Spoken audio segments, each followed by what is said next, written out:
साथियों good morning. और जैसे कि इसमें बहुत कुछ क्लियर हो रहा है और बहुत कुछ गुमराह भी करने वाली बात है। और इसमें कहा गया है माननीय विश्वास सारंग जी के द्वारा कि अभी मूल प्रतिपरिष्ठ है। मतलब माननीय हाईकोर्ट ने 18/105 को खारिज कर दिया और उसके तहत लगाया गया था यूथ फॉर इक्वलिटी के द्वारा, तो वो 27% के खिलाफ था कि 27% ओबीसी को जो है आरक्षण नहीं देना चाहिए, जो कि कांग्रेस पहले दे चुकी थी। ठीक है, विधेयक पारित कर चुकी थी। अगर इस तरीके से अब क्या हो रहा है, अब क्या है, पक्ष विपक्ष राजनीति खेल रहा है, जबकि माननीय हाईकोर्ट ने क्लियर कर दिया। आप एक बात बताइए, जैसे मान लीजिए एससी को 16% मिला है, एसटी को 20% मिला है, ओबीसी को 27, ईडब्ल्यूएस को 10% मिला है।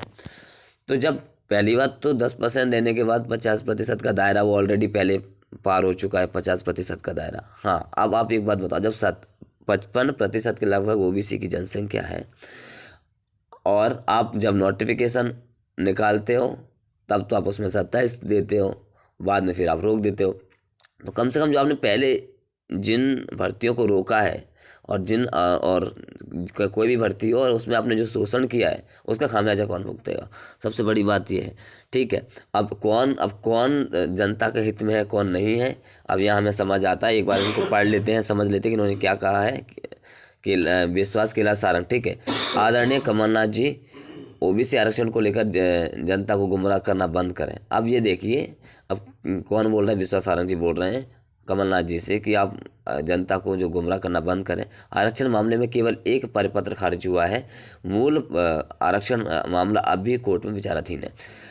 आपकी 15 महीने की सरकार ने 27% आरक्षण के लिए आधा अधूरा प्रावधान किया और जब उस पर स्टे आया तो आपकी सरकार ने न्यायालय में सही ढंग से अपना पक्ष भी नहीं रखा।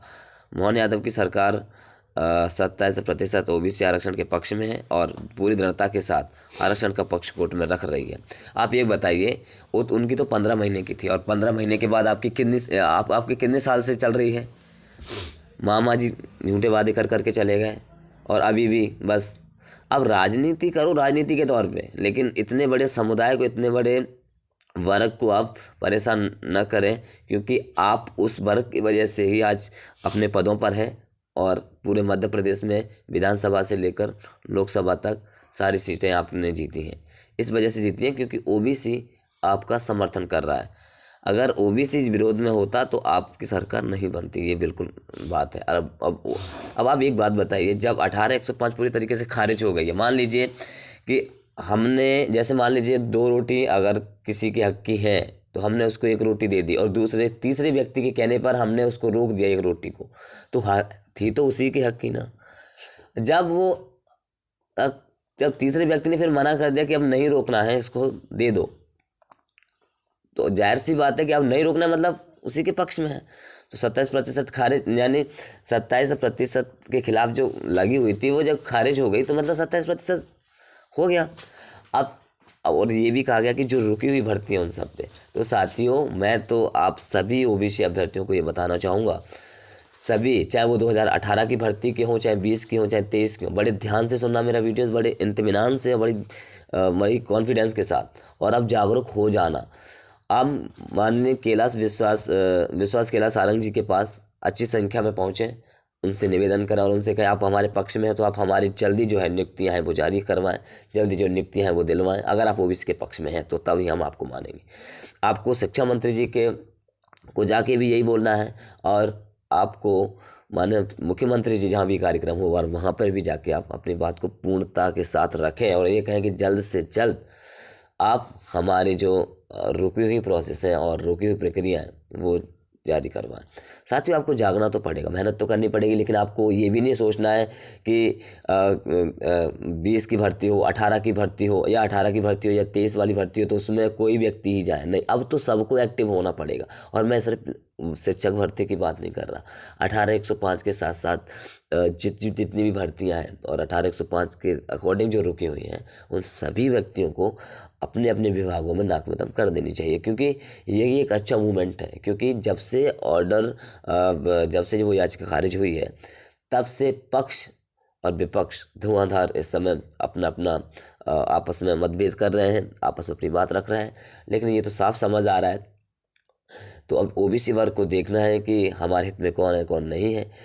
आप एक बात बताइए, हम चाहे वह कोई भी भर्ती हो या कोई भी संगठन हो, अब ओबीसी के संगठन हो या फिर ओबीसी वर्ग के कोई भी भर्ती हो, जब अब 2018 की भर्ती वाले अभ्यर्थियों ने काफ़ी प्रोटेस्ट किया, 2020 के अभ्यर्थियों ने जबकि बिना किसी कारण के रोका गया था, फिर भी उन्होंने 200-300 की संख्या में पद वृद्धि के अलावा भी उन्होंने भी अलग से भी, मतलब ओबीसी के अभ्यर्थियों ने काफ़ी संख्या में जाके 300 संख्या में जाकर भी अपनी बात को रखा, लेकिन नहीं माना गया। जब आप पक्ष में हैं तो क्यों नहीं मान रहे हैं? जब आप पक्ष में तो जारी क्यों नहीं कर रहे हैं? ये तो आपकी तो सरकार है, आप तो कुछ भी कर सकते हैं। तो कहने का मतलब है साथियों, अब आपको जागना पड़ेगा। और मैं ये नहीं कह रहा कि किसी विशेष व्यक्ति से जाने से ही कुछ होगा, विशेष व्यक्ति जाएगा वो तो जाएगा ही, है ना, लेकिन आपको अन्य सभी लोगों को भी जाना पड़ेगा, और तभी आगे की प्रक्रिया बढ़ेगी, तभी आगे कुछ होगा। तो अब हमको सबको मोटिवेट और एक्टिव होने की ज़रूरत है। और मध्य प्रदेश में सबसे बड़ी आबादी ओबीसी आबादी है, 55% के लगभग है। तो सभी अन्य अन्य विभागों के अभ्यर्थी भी अपने अपने विभागों में जाके स्टार्ट कर दें पूरी तरीके से, क्योंकि अब जल्द से जल्द जितनी रुकी हुई भर्ती हैं उन पे जल्दी प्रोसेस चालू हो सके। और साथ में मैं कहना चाहूँगा शिक्षक भर्ती के सभी अभ्यर्थियों से, प्लीज़ अब घर बैठना बहुत हो गया आपका। अब कुछ व्यक्तियों के चक्कर में ये ना कहें कि वो मेन व्यक्ति है या वो लीड कर रहा है तो सिर्फ वही जाएगा। 18 की भर्ती का लीड कर रहा है तो वही व्यक्ति ही जाएंगे, 4 व्यक्ति। 20 के कर रहे हैं तो वही 2 व्यक्ति जाएंगे, या फिर 23 वाली भर्ती के तो सिर्फ वही 2 लोग जाएंगे। ऐसा नहीं है, आप सबको जाना है, आप सबको जाना है। अभी जो ऑर्डर कॉपी आई हुई है माननीय हाईकोर्ट की, ऑर्डर कॉपी मैं आपको नीचे टेलीग्राम इसमें लिंक दे दूंगा, अभी टेलीग्राम चैनल पे डाल दूंगा, वहाँ से आप उसको डाउनलोड कर लेना। और मुझे पर्सनल भी आप मुझे मैसेज करके उस प्रति को ले सकते हैं। लेकिन आपको काम क्या करना है कि जो मूल प्रति की फ़ोटो कापी लेके और अपना जो ज्ञापन लेके वो स्टार्ट कर दो जिस भी भर्ती का है, क्योंकि ये एक अच्छा मूवमेंट, एक अच्छा टाइम है। देखो इस समय पक्ष विपक्ष तो अपना राजनीति कर ही रहा है, लेकिन आपको अपना है जो अपने जनता का जो हित है, जो अभ्यर्थियों का जो शोषण है, उस शोषण की व्यथा को भी जाके पक्ष को बताना है कि ये देखो आप हमारी इस प्रक्रिया का निराकरण जल्द से जल्द करो, ठीक है। तो साथियों बस मैं यही कहना चाहूँगा, बहुत चिंतित था मैं जब से ऑर्डर कॉपी आई है उसके बाद से, क्योंकि मुझे कल बिल्कुल टाइम नहीं मिला, इस वजह से मैंने कल इन्फॉर्मेशन को जो है नहीं दे पाया आपको। लेकिन आज जो है आपको पूरी तरीके से है, पूरे मध्य प्रदेश के अभ्यर्थियों को 1 घंटा भी जो है वेस्ट नहीं करना है।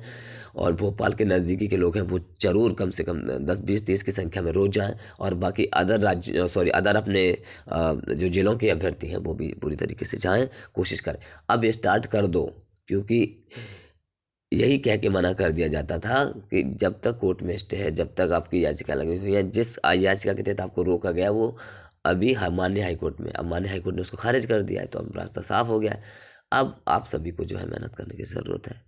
तो आप प्लीज़ आप सभी एक्टिव हो जाएं, और ये ना सोचें कि कौन व्यक्ति जा रहा है कौन नहीं जा रहा है। आप पहुँचें, जो भी इन्फॉर्मेशन है उसको बताएं, और उसमें सोशल मीडिया पे पूरी तरीके से कवरेज करवाएं।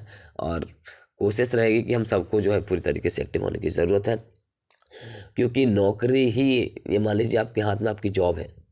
और मैं बाकी आप बता दूं कि बाकी की प्रक्रिया आज तक ना तो पद वृद्धि इसी वजह से नहीं हो पाई, सरकार को एक बहाना मिल गया था कि ओबीसी होल्डर रुका है, कोर्ट में मैटर है, इसीलिए हम नहीं कर रहे हैं। लेकिन उस मैटर के सॉल्व होने से इतना ज़रूर आसान हो गया है कि वेटिंग लिस्ट जो अभ्यर्थियों की क्लियर होनी है ना, उसमें अदर कैटेगरी के भी अभ्यर्थी हैं, और बाकी जो प्रोसेस में एक अड़ंगा बना हुआ था एक ये मुद्दा, वो अब खुल गया है। मतलब अब जो है आराम से जो है प्रक्रिया आगे चालू हो सकते हैं, और आगे जो वेटिंग लिस्ट क्लियर होनी है, बाकी अन्य जो प्रोसेस स्टार्ट होनी है या अन्य काउंसलिंग होनी है, वो दूसरी काउंसलिंग जो अन्य जैसे काउंसलिंग जैसे थर्ड काउंसलिंग भी हो सकती है, तो वो संभावनाएं अब बन रही हैं जाके।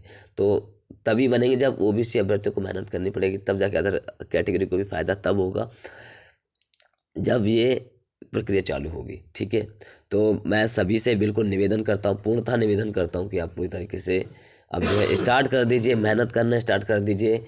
और अगर आपने अभी भी थोड़ा सा कुछ अपने आप को संजो के रखा, अपने आप को आपने रोक कर रखा, तो मान लीजिए कि अब कुछ भी गड़बड़ फिर दोबारा से हो सकती है। इससे अच्छा है कि आप पूरी तरीके से मेहनत जो करना स्टार्ट कर दें और नाक में दम कर दें अपने हक और अधिकार के लिए, क्योंकि आपके हक और अधिकार के लिए आपने काफ़ी कोशिश कर ली थी, लेकिन इस वजह से मना कर दिया जाता था कि आपका माननीय हाईकोर्ट में इस याचिका के तहत स्टे है।